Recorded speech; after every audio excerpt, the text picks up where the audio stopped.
Well, good morning and welcome to another episode of Unpublic with Citizen Stewart. I should say what I say on Fridays, which is it's Freedom Friday and you are still not free. But I'm going to have to switch that up and say that every day now because I'm getting all kinds of information from the universe. But we are still not free. But every day we have conversations about education with people that have insights for us. And maybe that makes us just a little bit freer. So today's conversation, I am talking to a young person. And by young person, I mean, when you get to be kind of like my age, you get the gray in the beard or whatnot, everybody's a young person. But I want to hear more, as I'm sure you do, from the next generation of people who are going to run our world, who are going to be the ones that lead, and the people that we're trying to make the world better for. Let's talk to them. Let's understand. My guest today is Kofi Baafi. He is a alumni from Democracy Prep, and we have had people from Democracy Prep on this show before, which is a charter school in New York. Has a very strong focus on civics and voting and participating in democracy, which to me is the missing link for a lot of education, is teaching young people how to engage in the world and within the systems that are going to govern their lives. To me, I can't think of a more powerful educational like co-pilot. Like one of your pilots has to be academics, but the other one has to be around democracy. Like how do you participate in the world around you? So Kofi, welcome, brother. I appreciate you for coming on this morning. I appreciate you for having me.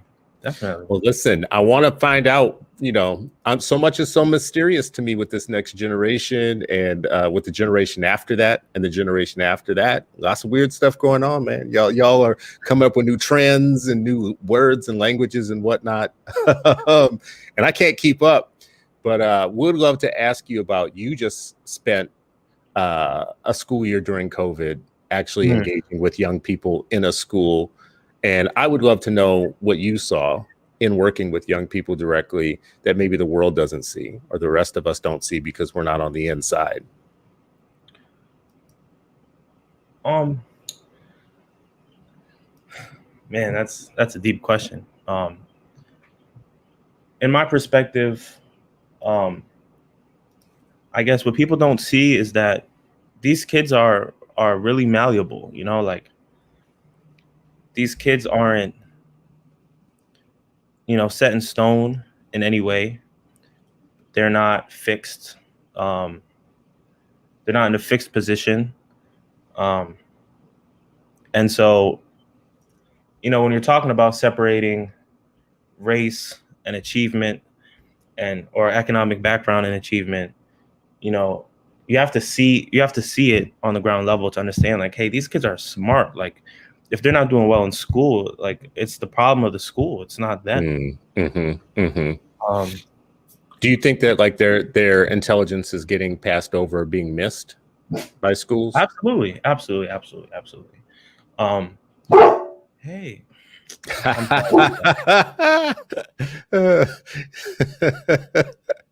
Ooh, that was a big deep bark too. I don't know what kind of dog that is. That sounds like a little horse. I didn't know y'all allow those in New York. It's only a lab. She's a loud lab. No, but yeah, definitely. I mean, even when we're talking about like a New York City in our school, it's like even in a good school or a school that outperforms the district, which really isn't the hardest thing to do. And the district sucks, but even schools that are outperforming the district, a lot of the times their goal is just getting kids to the reading level.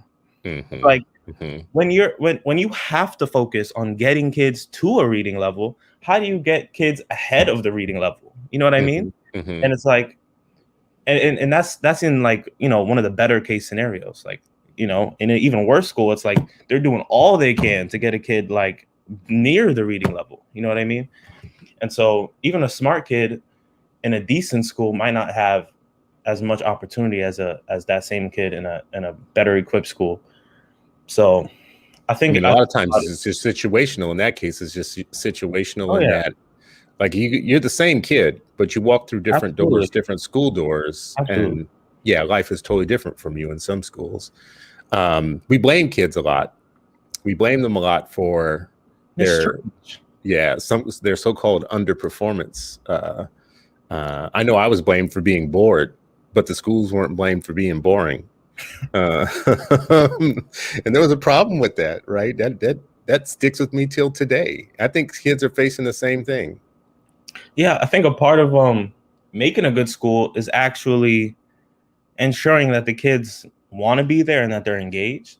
Like, I don't think that's the most important thing necessarily. Like, we should cater to the kids who don't want to be in school all the time. Like, of course, kids don't necessarily want to be in school, but I think a part of your job is to get them engaged. And if you have to do some things that is extra, maybe outside of even the curriculum, to get them engaged, then it's your job to do that.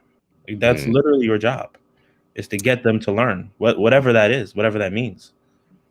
Well, first of all, let me back up a little bit. What subject were you engaging kids in this year? Computer science. So computer science stuff. Okay. Mm-hmm. Which is seen as a fairly complicated, it's not, I don't know. We keep talking about coding and computer science for kids or whatnot, as if it's easy. It's really not. No. Did you find it easy working with kids in a fairly rigorous, that's a rigorous kind of subject to work with them on? Yes. Well, for me, I taught 5th and 6th grade. So the 6th grade, they were learning HTML, which is how websites work. Okay. That's dope. That's really dope. Really? Wow. That's how you write all the websites. Okay. Yeah. And CSS is how you stylize websites. So that's when we're talking about fonts and colors and pictures and all those kinds of things. They work hand in hand. But for 5th grade, they were learning Scratch, which is more of a educational based kind of program. It's not, it's not coding any real world kind of things. So I mean, in my opinion, the gap of rigor in those 2 grades it's not vastly different, because it's not like they were doing really complicated HTML, but HTML is a lot more real world kind of platform for them to learn. Mm-hmm. So I think Scratch is a lot more elementary, and it was easier for them to learn for sure. But HTML is probably a lot more interesting for a kid.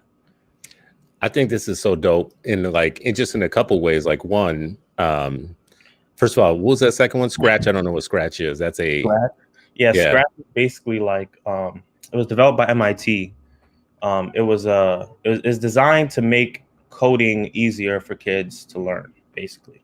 And so is it a language? Not really. It's more like it's more like an aesthetic that they put on it to make it look more kid friendly. So all the coding is in the form of these blocks, right? Mm-hmm. So I don't know if you've heard of the if-else statement, right? Mm-hmm. That will be in the form of a block. So it'll be like a block that just literally says if and then else. And then you can put other blocks, a block that might make, because they have these sprites, because kids like making games. So they have these little sprites, so your little characters. You can make stories or games or whatever. And so you can have one of the sprites say something, if this, then the sprite will do this. There's a whole lot of options, of course. You can play sound, all sorts of stuff in your game. But the point is just to show them these ideas of conditionals, ideas of, loops, those kind of things. Yeah, there's plenty of people watching this right now who are glossing over. They're like loops and sprites and and all these different things. But young people, actually, their minds are elastic. Really? You can teach them fairly complex things, especially if you make it easy for them. I love this idea, though, just in one way in which I have to say, late 90s, I started learning HTML in the 90s. I tell people I'm an OB, the original blogger. So my first blogs that I was writing in HTML. Yeah. Not knowing that was a skill of any sort, just right. I saw it online and saw what people were doing and wanted to know how to do it. So back then there were these products like Microsoft Front Page and others that would help you kind of assist you to form a web page, and then Adobe Dreamweaver, some other stuff came out, right? It was almost I remember thinking, I wish somebody would have taught me this in school. I wish somebody would have unlocked this box for me while I was still in school doing boring stuff. I could have been doing. Now, today, what you're seeing Unpublic and all of this show right now, and the way that this is designed, and me having a daily show and blogging like I do, and my website is 100% from the late 90s, when I would stay up at night before I would go to a job I hated the next day. I would stay up at night teaching myself little things and whatever. And if I had learned that in high school or in school at all, it would have been a much better package than what I actually learned.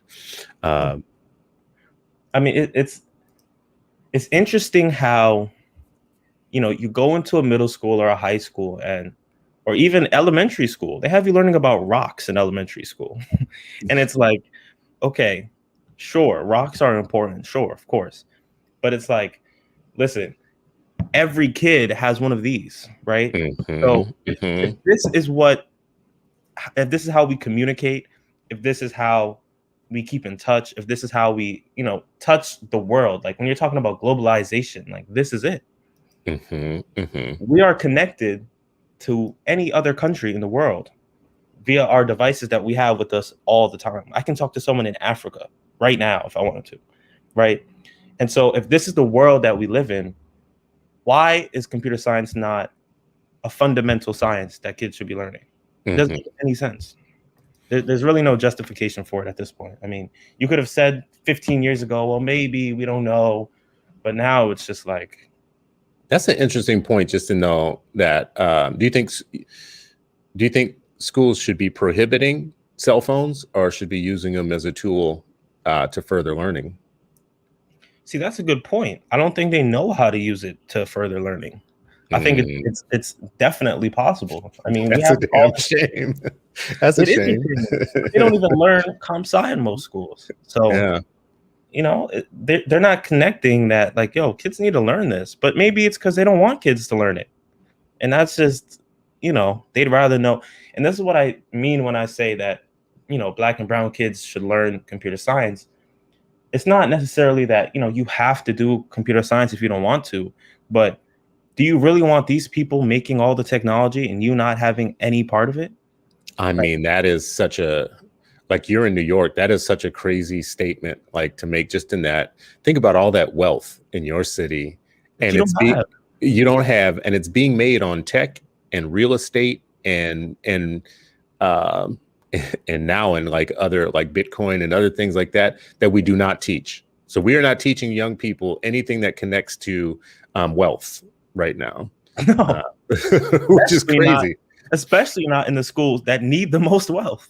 Yes. Yeah. Where the kids actually, like, I mean, I've said this for years about, like, you know, Google and Facebook and all of those companies that now feel kind of old, and they're really not. Like, in my lifetime, I have watched companies come out as nothing, from zero to a billion, like from 0 to 1 billion. And guess who wasn't involved in any of that process and didn't make any money off of that process? All of Silicon Valley, if people look at Silicon Valley, it involves a lot of hoods. There are a lot of hoods all around that now have been bought out by people working in tech. And I can guarantee you that the kids that lived in those areas or whatnot did not benefit from, you know, from the rise of those things. Do you think that there's a next big thing we might be missing, like in tech, or there, you know, are you paying attention to anything like Bitcoin or anything? Of course. I think, you know, it'd be disingenuous of me to say that I knew Bitcoin would be where it's at right now 10 years ago. But when I first, I mean, like, my dad was very involved in computer science and computer engineering. So he knew about Bitcoin when it wasn't a thing. And he seems to have the ability to kind of see where things are going. And he told me, and he probably could have told everybody else, like, hey, you should probably be investing in Bitcoin like 10 years ago. And if you did, you would be rich right now. You'd be absolutely filthy rich. If you owned 5 Bitcoins, that's like over $100,000. 5 Bitcoins is like someone's house. It's crazy, though, that still, as of today, Kofi, as of right now, at this moment, school is still a place where you will not learn about that. No, that's crazy. But when you think about it, and you think about, because they don't even teach us who is making these decisions? Like I asked my mom the other day, I'm like, so who is making this curriculum, and how are they chosen? Like, I don't know this. No one told me, hey, this is who made this curriculum. Like, they might say in school, like, oh, you have to learn this, and we'll be like, why? And they won't have an answer. The answer is because someone's picking these people, and it's not us. That is so crazy. You know what's very interesting to me about that is just like we don't teach kids, and that's quickly what this show is becoming about. What we don't teach young people that could save their lives or empower them or make them wealthy. And ask yourself, if something's called a school and it doesn't teach you the things that could make you successful in life, that could make you wealthy or healthy or knowledgeable in ways that enrich your life, how do we call that a school? Like that doesn't make sense to me. Hey, I think we need to start redefining a whole lot of terms, and school might be the first one you have to redefine. I mean, if we can't get to a place where we have actual, educational capital, and we have actual influence on the systems that are teaching us, then there's gonna have to be some kind of radical change, because not and when you say when you say things like there needs to be radical change, people are like, well, what's the problem? Like, everything is so great, like there are less poor people than ever before. And it's like, well, that's not really the point. You know what I mean? Like, what is wealth? It's it's all relative, right? And so if you could be a rich person in a poor country and still have way less money than a middle class person in a rich country. So, like, what is wealth? What does it mean to not be in poverty? And when you're not involved in the systems that govern you, how can you call yourself wealthy even if you are wealthy? You know what I mean? Like, yeah, I've only been to your city a handful of times. I mean, over the last few years, I've been to New York, came to New York for the very first time, maybe only 4 years ago in my entire life. And 4 or 5 years ago, maybe a little bit beyond that. And I've had several trips since. I love it. But it's one of the places where I can look at and I can see the extreme gaps between who has something and who doesn't, right? Like, you just see it as everywhere. And you see like a wealth like you've never seen when you come from other parts of the country, like a place like mine. You come to New York and you see a wealth like you've never seen before. And then you also see the opposite of that too, in the same city. And I just wonder, like, I don't get it, really, to be very honest with you. What kids aren't learning? How are they so segregated away from all of the wealth? Like, in a place like that where there's so much opportunity, what's being done in schools to help them be prepared to enjoy New York, for instance? There's not a lot, surely, but it really is interesting. I believe it's District 13, if I'm not mistaken. There is a congressional district in New York that is both the most democratic district in the entire United States, and it is also the poorest district in the entire United States. Wow. Right? Damn. And I'm not sure how this is a fact, right? That you can go Google, you can go look up, this congressional district. I believe it's 13. You can look this up and you can look at the numbers and say, wow, that's astonishing. And then you see all these people still vote for the same politicians and still vote for the same people, and the same systems continuously perpetuate. So when I say there's a radical change, there needs to be a radical change. It's not like, there needs to be some like violent revolution, but there needs to be a change in what we think of as, what we think of as our party, or what we think of as, our systems. Like, if the systems aren't working for us, we need to make new systems, or break the systems. We need to change the systems at the very least. But now, for anybody watching, I just want to say, my brother Kofi is not saying that you should go to the Capitol and put on red hats and start breaking down walls and stuff.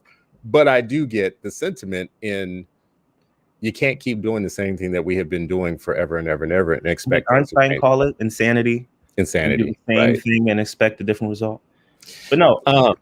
Go ahead. No, I was gonna say, even when we're talking about Black Lives Matter movements becoming violent, right? And how negative they make that seem, right? I think it's also, our jobs, right? Because I hear people my age say, well, is it my job to teach white people about systemic racism? And is it my job to do this or to tell them what's racist, or, why should I go out of my way to teach them? Mm-hmm. Mm-hmm. And what I would say to this is like, well, what is the alternative? You're just not going to teach them? You're going to let them be racist? And what? Like, you're going to demonize the other side and make them want to do other violent revolutionary things? It's like, stop polarizing everything, right? I'm a person, you're a person, we're all people, right? And if we can't work with you, then instead of attacking you, we should use our collective power to do something else, right? Mm-hmm. Like when we're talking Mm-hmm. about the critical race theory and how they're banning this on a state level, right? And here's an idea that might seem radical to you. Why don't we all move to the same state? Listen, you now see, you talking to my heart now. I said that years ago. I said we should all just quietly move into a different state and take it over, a state that nobody wants.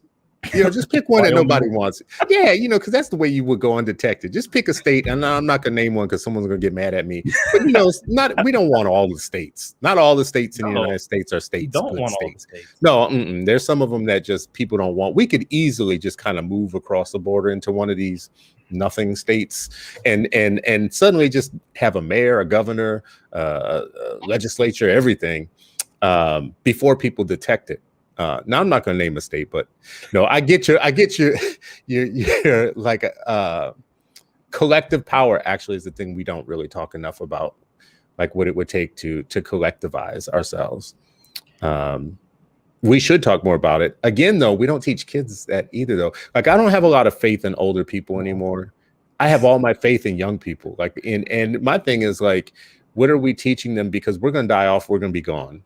And are we prepping them to be not just survivors, but thrivers in the next world? And I would say no. I would say our educational program for young people right now is not preparing them to rule the world that they live in. It really just isn't. At best, it's setting them up to be employees. That's the best. But when you think about when this modern, if you can call it that, education system started, was it not an industrial revolution when they wanted people to work in factories? I mean, that is how this system that's how the system started.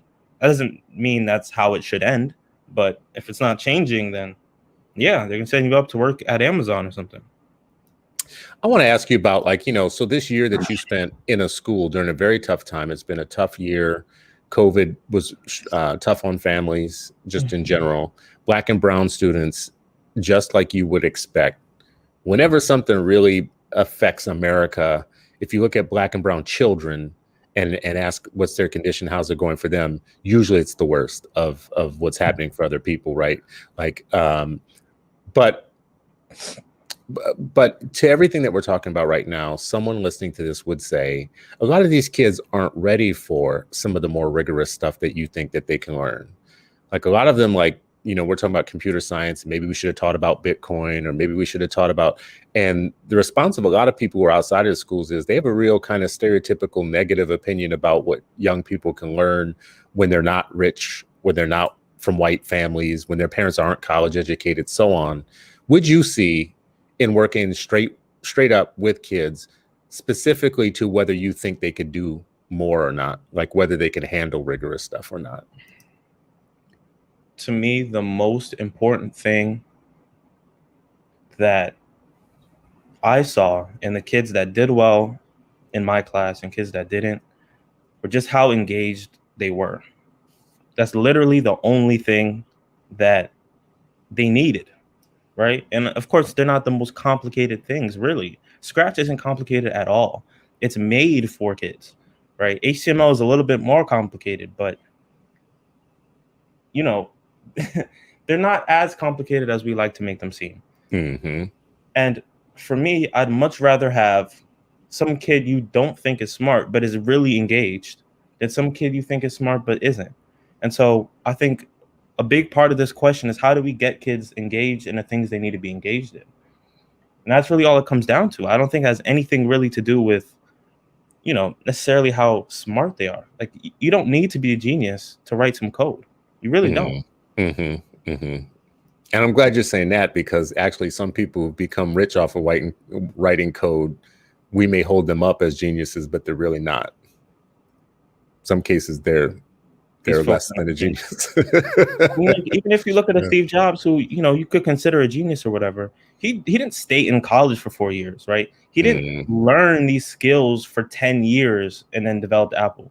He went and made it in his garage with some other kid that knew a little bit more about coding than he did. Like Wozniak was the actual programmer in that relationship. And so even to have ideas about things, you don't necessarily need to be an expert at the ground level. See, I can have a vision. Like he had this vision of personal computers when there weren't any, first of all, but then also when he wasn't necessarily like some expert coder either. Like that's not what it takes. That's not what it takes. And he never became one, right? He never became one because he didn't have to. Yeah, he had people all around him, but he actually ran the thing. He had the vision. Exactly. Which was important. And I wonder if in Harlem, or if in Jackson, Mississippi, or if in Seattle, or Baton Rouge, Louisiana, there's a young Black girl sitting somewhere who has everything that Stephen Jobs had and has none of the people around them to affirm that part of her. And I shouldn't say I wonder. I'm certain that child exists right now, who's Absolutely. sitting in somebody's Jackson, Mississippi classroom, who has all of that, has everything you need to be the Stephen Jobs, and no one around them believes it. I believe they also got plenty of like family investments and that kind of thing. And no, but I completely agree with you. There's definitely a kid out there that's like that. But we have to actually think about what the solution to that problem is. And if we can't readily fix, the systems that pick these educators and the systems that, determine what our kids are learning, then we're gonna have to do something else. Like, like we talked about insanity. Like we can't just keep doing the same thing. There needs to be. Do you think it all has to happen in school? Can some of it? No. Can a lot of it happen outside of school? I don't think all has to happen in school at all. Like I've been to this program in Boston called Learn to Teach, Teach to Learn. And the whole concept is that it's free for everyone. I mean, there are a lot of Black kids there, but it's free, white kids are allowed, right? And the whole concept is that we're going to teach young people certain skills that they can then teach other young people those same skills. That's the whole program. And it might sound like, oh, like that's like, I don't know, what is this, a fairy tale? But like, no, but like we really did that. They would teach us certain skills, whether it was coding, whether it was, like borderline physics kind of problems, but they were really more like, projects. And we would go to these different community centers and kids would learn, kids would be engaged, kids would do stuff. Like we had kids working with circuit boards. Like we had kids coding like in like 6th, 7th grade. Like they're not in a school. Like this is a program. We come to them, we give them a basic lesson in like a few hours, like just that day we're teaching them. And maybe they get something, maybe they don't, but at least they're at least they have this experience, Is this it here? Yeah, that's it. Wow, I love the concept. So learn to teach, teach to learn. So it's peer-to-peer. It feels like learning. That's brilliant. The people that teach us are mostly college students. So the college students might teach a high school student who would then teach 7th, 6th, 5th, 4th grade student. That's how it's brilliant. I love that. Wow. Started by Mel King. Look up Mel King. He's a great man. Michael King. That's amazing. What I love about that, just in general, is that we don't make enough of peer-to-peer learning in general. And I do think it can be super powerful if you see your value as a teacher at a young age. Like someone can teach me, and then I can teach someone else. I love this chain of command, because in that way, then now you're creating learner communities too. Like absolutely, I love it. That's amazing. And around something like STEM, which I think is so important, because I do think that there are times in which you might have an old guy in high school teaching computer lab stuff. And it's somebody next to you that helps you figure out what he just taught you. But it also gives you a sense of autonomy. Like, listen, we don't need a school system in order to give these ideas or allow kids to be able to, get involved in these kind of, fields. It's like, listen, if they're not teaching, like I'm saying, like we have to do something else. Learn to teach to learn is just doing something else. They're not giving all of their, like, they're not hoping for someone to come fix it for them. They're saying, listen, we're going to do what we can. And what we can is teach, 30 high schoolers to then go teach, maybe 100 or two younger kids some basic, STEM kind of lessons, but they can get something out of it and maybe we'll go into STEM later in life. Like, what else could you ask for? Like, that's it right there. I'm sorry, my mic was off. You said earlier that your dad actually was somebody who was interested in comp-sci, computer science stuff. So funny, because my dad actually, when I was growing up, worked for GTE and Olivetti, and he was part of this like first wave of Black folks that were getting jobs in those companies, like way back when. And there was like, programs and stuff to get more Chicano and African American and other folks involved in that work. And he used to tell me all the time, and I'm only saying this too, and if he's watching, I'm just going to tell you, this was bad advice, Dad. Just so you know, I'm going to say it right here nationally to people, which was, he would like I wasn't so good in math, and he'd say, boy, the whole world is going to be, computerized at some point and whatnot. And this is back in my time. This is back when the average computer was bigger than a refrigerator. Right. It was like back in those days, right? And he was just like, if I did poorly in math, it was kind of like, the whole future is going to be taken away from you. Now, I don't think anybody could have seen back then that there were going to be all these programs and different things that help you to code, for instance, or to do stuff in computer science or whatnot. It just was, if you're not good in math, you're not going to be good in computers. You're never going to get a job. And you're going to be a bum. You're going to be drinking, WD-40 sitting on the side of the road, right? And it's kind of like, okay, I wish I could go back in time and just have somebody say, just be interested in the entire field and you might find your place in it. Absolutely. I think what they couldn't see necessarily, like you said, is the ease of access now is a lot different than back then. The frameworks that these systems work on are incredibly mathematical and incredibly, equation and like, system based, right? But the systems we have now, they still have the same framework, like at the very, very bottom level. But, we have software, like, software teaching you how to code. It's not hardware teaching you how to code. You know what I mean? You don't actually have to know what the electrons are doing inside the computer to code. You know what I mean? It's not that complicated anymore. And so they could see a kind of direction that it's going, because these systems build on top of each other. This is also the problem with Black kids not being involved. It's like, listen, if this thing gets too high to a point where it's too hard to access, you got to get in there earlier. I mean, if you're paying attention, if you're watching, if you're reading, for instance, like, so I read like The Verge, Mashable, some of the Tech Radar stuff, just different, feeds that I have going on. And it's not because I'm that deep in it. It's just because stuff pops up and then I will get interested in something and get deep in it. Had that started earlier in my life, like not having to know everything, just watching the feed, watching what's pop up. Oh, what is this about cryptocurrency? I don't know anything about it. Let me spend a weekend kind of falling down this rabbit hole and thinking about it, right? And that's another thing. What's so interesting about cryptocurrency is that it's actually it's more complicated than people think at the ground level. Like on what crypto actually is way more complicated than what people actually think. But in order to make, what you need to make money on crypto is a lot less complicated than what people think.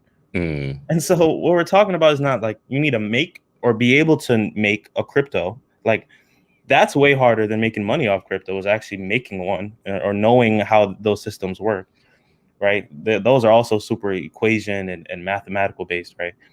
But making money on crypto is just investing. You know what I mean? The basic investing practices that you would need to know for stock isn't really that much different than crypto. Like crypto, yes, is not backed by any government, any government agency. There's no protections on it. So that just means higher risk, higher reward. You're in the jungle. Like, it's not a whole new system. I just wish somewhere there was a teacher, and there might be. Don't let me say this like this isn't already happening somewhere. But we just watched the United States government, like one of our main lines of fuel, get held up by hackers who hacked, and for a lot of people that's got to be their first encounter of like, wait a second, now we're in the United States of America. How could you just like take down one of our major fuel lines with some hacking and computer stuff or whatnot?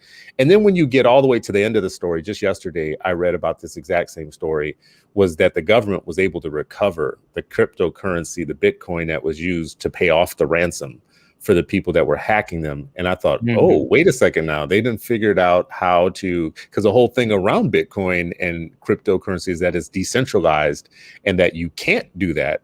And somehow the government made it happen. Now, I'm interested in this, but I would love for a kid to have that as a whole lesson. This is something that just happened in the world that's very important. It held up fuel for a half of the country, right? And hackers were able to do that with power, and the government was able to trace them in something that was considered to be untraceable, like Bitcoin or whatnot. That'd be a great lesson.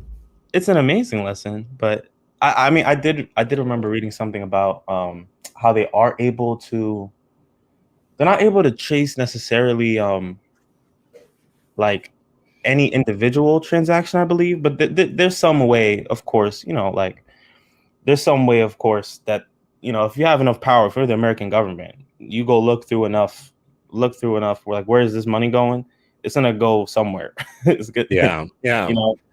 And so it's harder to track for sure. But like kids need to know these things, and kids need to know how much power you have knowing how these systems work. Like, I wish it was real world examples that they were being given. Like, but that is one. Or like, I can talk to a kid and like, you have PlayStation, right? Like kids my age remember when, PlayStation, like the whole PlayStation network was hacked. And it's like, well, what does that mean? Someone got in the system and found the information of like millions of people. And those credit cards and those addresses and those numbers, like they're all in some person's information system. They were sold to somebody, right? And that's a criminal way of using hacking, but like there's real power in this, and it affects you. Like it actually does affect you. Your credit card could be in a hacker's information system right now, and if you don't know, how to protect yourself, or you just don't have any way of connecting yourself to these things. Like they're there. If you look for them, they're there. I'm watching my kids. So my oldest is 30. My youngest is 10, turning 11 this year. So I've gotten to see a range of like, how people grow up and what things you put in their hands and what they learn from. And my oldest used to be in some computer games that aren't around anymore. And things have evolved. But what I notice even from him to the youngest one is all games have rules, and the rules of the game create strategies, and you learn strategies, and you're learning so much by playing oftentimes. But as parents, we treat that as that thing that you're doing off to the side that isn't entirely productive. And I think Minecraft changed my position on some things around, like there's so much you could do a classroom all in Minecraft. You could just do like, you could gamify education. You could totally gamify it. And young people would stay way more. Listen, the ones upstairs right now, I feel like it's a gaming cult.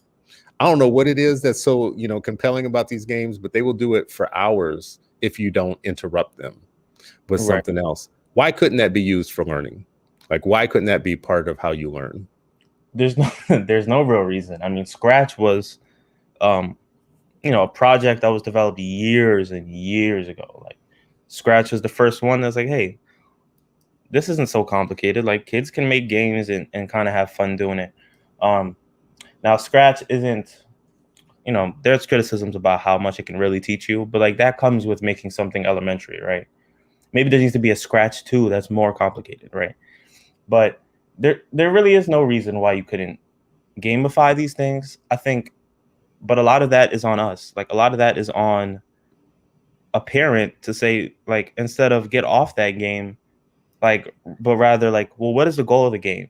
Like, actually be involved in whatever your kid is doing. Like, now the new game is Roblox, and like, I'll ask my little sister, like, you know, like, what are you doing? Like, there's something to be had. Like, there's something to be gained when you pay attention to what your kids are doing. I do want to say right now I have Scratch up for people watching. If you're a parent, educator, or student, I have Scratch up. I put the link in our comments so people can go and check it out. You know, I think for our kids, specifically for African-American kids, when we say that we are taking, and I should say black, brown, and beige kids, I'm saying that like in a lot of ways, we are taking the joy out of schooling for them. Because we're not paying attention to time has moved on. The whole, right. You know, the whole traditional 3 R's and, you know, sit and get and just shut up and do the work and show your work and all of that type of stuff. For someone my age, that all sounds like normal. That's well and good. But the world has moved on. Let's not be so old that we're stupid. White kids and kids in affluent areas or whatnot are engaging in all this kind of world of like, you know, exploration, things that they have access to. They have, first of all, they have broadband access. They have basic tools in their house. A lot of them have like MacBooks and, you know, a phone and other things or whatnot. And they're engaging with each other in peer groups through these things that are cool and they get, you know, blah, blah, blah. And meanwhile, we're kind of dumbing down and taking the joy out and the fun out of what black kids do. And when they do engage in things like Xbox and PlayStation or whatnot, we're treating it as trivial, not understanding that that's the gateway for a lot of people in the United States into tech and into things where they are not just being consumers. Now they're starting to make things. They're makers rather than takers. And that's something I hope that we can get over and start paying more attention to. So that's why I put up the Scratch into the, because we keep mentioning it here. I'm sure for a lot of people that's like, you know, what is this? I've never heard of it or whatnot. But open your mind up a little bit to what kids, what they can learn and how. Why don't they know it though? Why should it be that so many people have never heard of this free coding? What do they say? The world's largest free coding community for kids. Why wouldn't people know? Why wouldn't people know about this?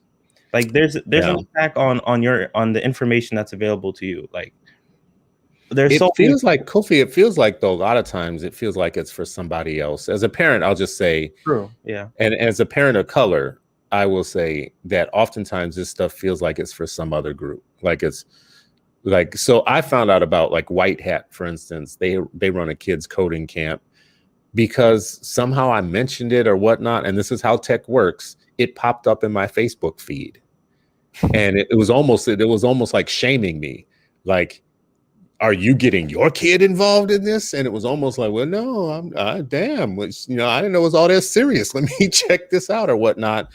Turned out it was like a 2 or 3 day class. It wasn't amazing, but but it did feel like that was for some other parent group than mine in some ways. Yeah, I even the pictures in the ad, Kofi, even the pictures in the ad were depicting all white kids and all white people. Well, it's like, you know, and I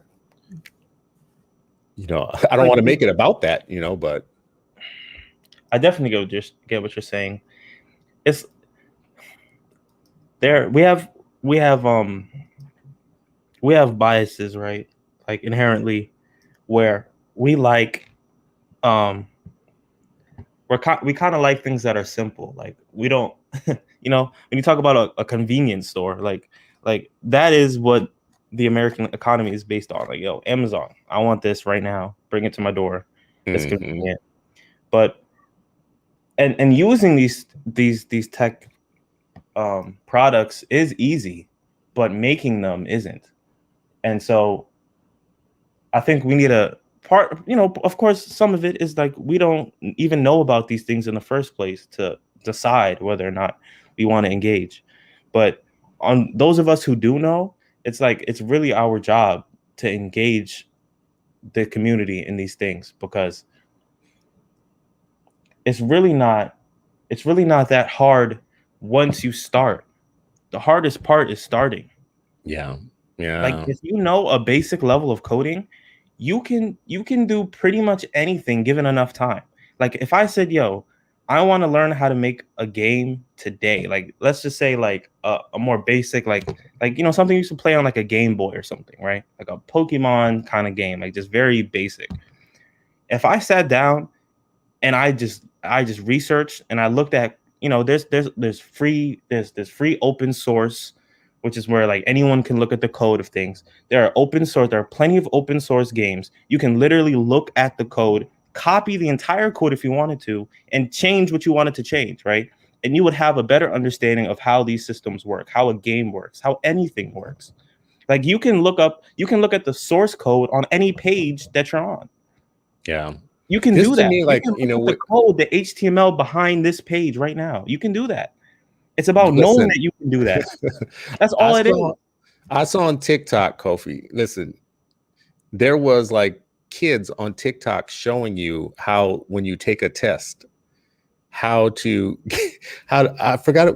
It was, I think it was a right click and a couple of key maneuvers or whatnot that would show you the multiple test questions in the back end of the test that they were taking online. And these were young kids that had showed each other how to do it. Like, if you're going to take this test online, let me show you how to find the answers. Listen, it could have been someone's cousin, someone's brother. Anyone could have told them. It only takes one person to tell one person. You see what I'm saying? But all you have to do is tell one person. Like, if everyone tells one person, then everyone will know. It's only a matter of time. This is so informative for me. I have a couple of things that I have learned out of this conversation. These conversations are usually willing, which is why I don't love pre-prepared questions, because I feel like people have things to say that if you draw it out, that's really important, and pre-prepared questions don't always get you there. But I always wrap up and come to some point in a conversation like this where I'm seeing some key themes that actually make a lot of sense. But before we get there, I want to ask you about you specifically. It would be very easy to listen to this conversation and think somebody was a prodigy, or you just had it easy in schooling, or you were just like one of the good ones and everybody else isn't one of the good ones, or whatever. What's the reality of your own kind of like schooling scenario? How engaged, how rigorous you found things, how you did it just all come easy to you? I mean, what was your own experience? No, absolutely not. So, so you talked about how your dad, right? I don't know where he came from, right? But my grandfather had a similar experience where he came from Africa, from Ghana, right? And it was more of like a schooling program, I believe. I'm not sure how much it was determined on like what he would do after the schooling, but I know the program, he had to take a test, which I'm sure he had to be the best of the best to do, and get a certain grade on this test. And then he went to UConn, right, on like a scholarship in this program. I know that eventually he got into tech. He started doing tech, right? And I don't think he was doing the most complicated things. It could have been basic information systems, but he was in tech. He had some background in tech. That's what he does. He's made a good life for himself. Like, this is a man born in Africa that came here on a program, did tech, and he's had multiple homes. He's been able to build wealth. He built a school in Africa. So when we're talking about how much power these things can give you, you don't even have to be from here. Like, he wasn't from here. This was a long time ago. This wasn't even when tech was like the biggest thing in the world. So a lot of these things are, whoever introduced him to this program, like, these things trickle down. And so then my dad got into programming. And so my dad had me in a lot of programs. So I kind of understand how some things work. Now, if we're talking about school, yeah, school was kind of easy for me, but I wasn't satisfied with school, though. School being easy for you is not any more fun than school being hard for you, really. You want to be challenged, you want to be engaged, and when you're in a school that really isn't that good and everyone is trying to catch up, it can feel like what am I doing? Like, if I got the answer, like, what am I learning here? You know what I mean? Mm-hmm. And it's not like, I don't mean that to come off as like anything that I did that was super amazing. It was more like, you know, I had a mom that was an educator and I had a dad that was an engineer, and they challenged me. You know what I mean? Like it wasn't, they didn't raise me, you know, from a distance. They were involved in things I did. Like they had me reading really young. Like that's not something that I did that I was born with. That was my parents preparing me for what they thought the future was. And my dad knew the future would be tech, so he tried to prepare me for tech. And maybe I didn't identify with everybody. I didn't identify with tech in the same way, but I have a general understanding, and I can introduce people to tech in a meaningful way that someone with no background at all probably won't do. Not that they can't, but they won't do.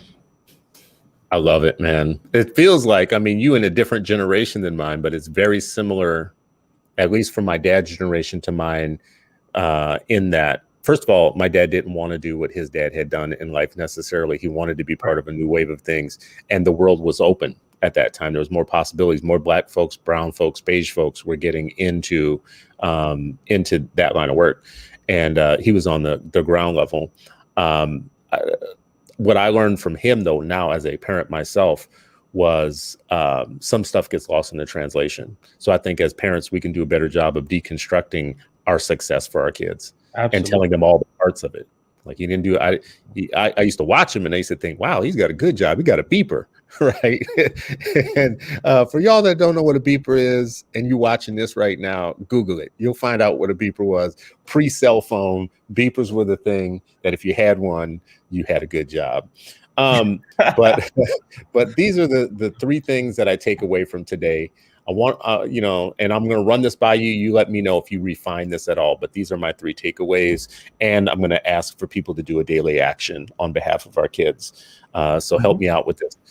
What I heard in today's conversation was about expectations, engagement, and exposure. First of all, we have to have the expectations that all the kids before us, Black, brown, and beige kids in our classrooms, every single one of them, we can expect to do great things if we give them the tools and the information and help them do it. And if you don't have that expectation, that it's self-fulfilling, you'll go the other direction. If you don't think that kids are smart and capable, so expectations. Second one, engagement. I heard you mention it multiple times. Like you could have the smartest kid in the world in an unengaged classroom, and that's going to have an impact on them, right? So if one classroom, there's a lot of teacher engagement and you're engaging the kids in a way that's good for them, cool. In another classroom, you're not engaging them or whatnot, the engagement makes a difference. And I think part of engagement in this conversation, listening to it too, is engage in the way that they like, necessarily not in the way that you think is the right way to engage. Yeah. Absolutely. Stop leaving some of that on the table. And the last one is exposure. We mentioned cryptocurrency and Bitcoin and tech and these things that took off, companies that went from zero to billions of dollars a year, all without any exposure of young people of color, Black, brown, and beige, who were living within 3 blocks of where those things happened, right? And there was no exposure. So those are my triple E's that I'm going to make sure that I remember this too, moving forward: expectations, engagement, and exposure. Around these things that we're talking about. And then before my big my big daily action that I would ask people to take, what do you think about those 3 E's? Is there something you would add or take away or refine in those 3 things? I pretty much agree. But I think it's even broader than the kids. I think it's us as a collective, for a lot of different reasons, whether it's politically, whether it's, economically. Like there was a Black Wall Street. They burned it down. We haven't tried to do another Black Wall Street. And maybe that was the lesson they wanted us to learn. Don't do that no more. But I mean, that's true. That's true. Maybe we should be scared to do it, but we got to try. There's got to be another push for it. It can't just be, integration, whatever that means. All right. Well, here's my daily action. And if you have one or to refine or one that's better than this, we talked earlier about so in my 3 E's, exposure was the last one. You asked the question, Kofi, like, why is this like not known more, that like there is this program that, you know, many kids across the country are engaging in, that helps them learn the code and gives them access into something that's, number one, interesting and creative and wealth building in the long run if they became good at it. And I think that's a great question. So anybody listening, watching, or whatnot, let's demystify some of these things for the people around us or whatnot. The simplest daily action I can tell you is to send an email, a tweet, or something that creates exposure. You don't have to change the whole world all at once. Like one daily action a day. If you did 365 daily actions in the year that made the world smarter about something that was good for kids, then we would have a different world. And if there was a lot of you doing it. So today's daily action is introduce people in your network, either on Facebook, friends, family, cousins, or those cousins, instead of sending them that email that tells them something about, you know, if you forward this email, Bill Gates will give you $1,000 and a ticket to Disneyland, any of that stuff. Don't send them spam today. Instead of doing that, send them something, especially to a family where you know that there are kids that are engaged or into like video or tech or any of that. And even if they're not, and just ask the question. Very simple. I think questions are powerful. Have you heard of this? Did you know that there was this free program or whatnot, and that it's for kids and educators and parents? Can you check it out? So that's a simple action. Email is a simple action. A tweet, a Facebook post really is. Kofi, do you have anything that you would add, or a better product maybe to push people to? I have an extra credit assignment. Good. All right. I love it. I would say, look at what your kid is doing in relation to tech. Well, just for the purpose of this conversation, in relation to tech, whether it's a game or whatever, a website, social media, and talk to them about, I would just say, like you said, ask questions. It's also about recognizing, because that's true.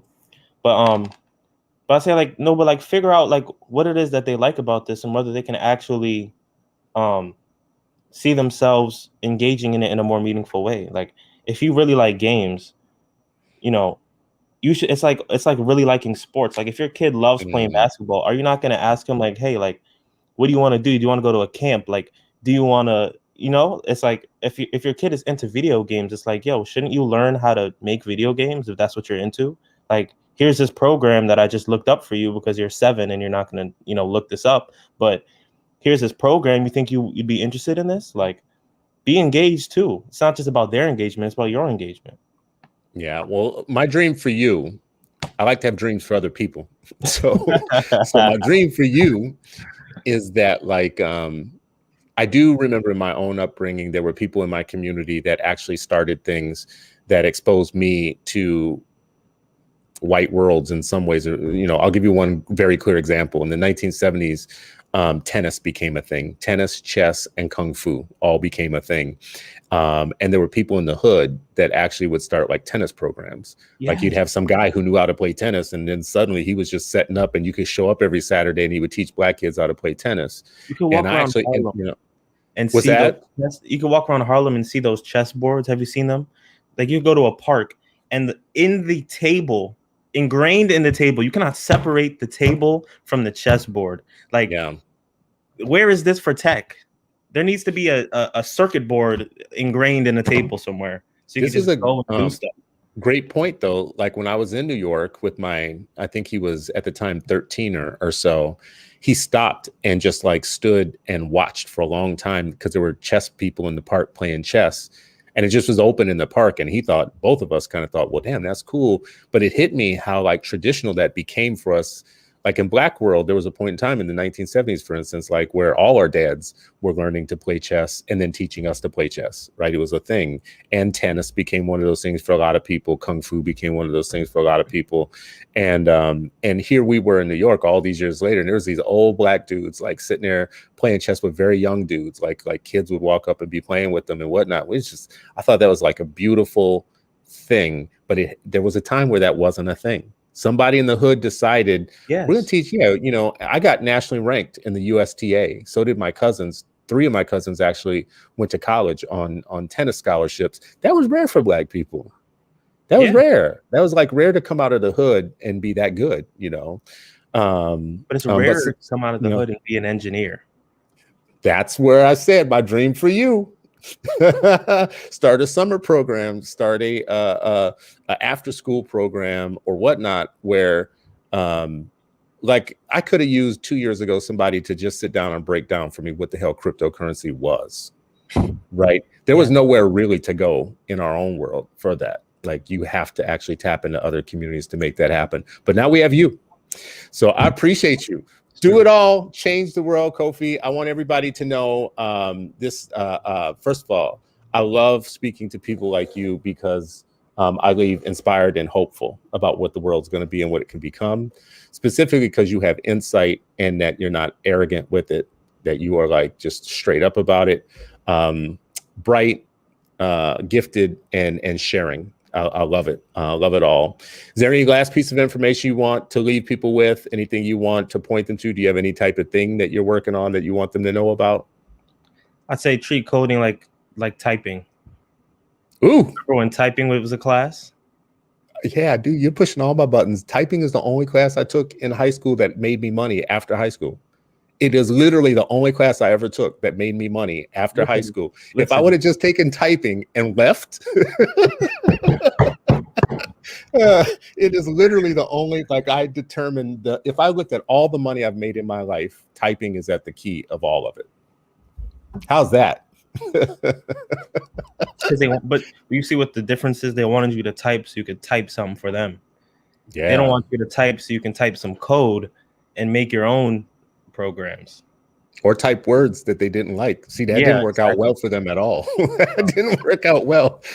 We better be quiet about this because they might start outlawing typing now for Black folks. They might take typing away from us. So typing law, new law. Yes. Anyways, brother, I appreciate you so much for coming on today and giving me this hour. Yeah. And for everybody listening and watching, this has been another episode of Unpublic. Every day we like to talk about the things that we think that matter for our kids. This one really does matter.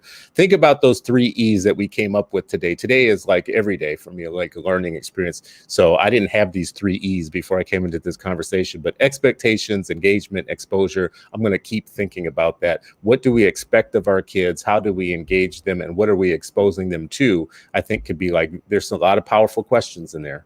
Like if we ask the what of those, what are the expectations? What's our engagement strategy? And what are we exposing them to? Love it, love it, love it. Join us again tomorrow, back with another episode of Unpublic, 9 p.m. Central Time. Please share it with friends and family. Pass the show around. Help us grow it. We really appreciate you. And we will see you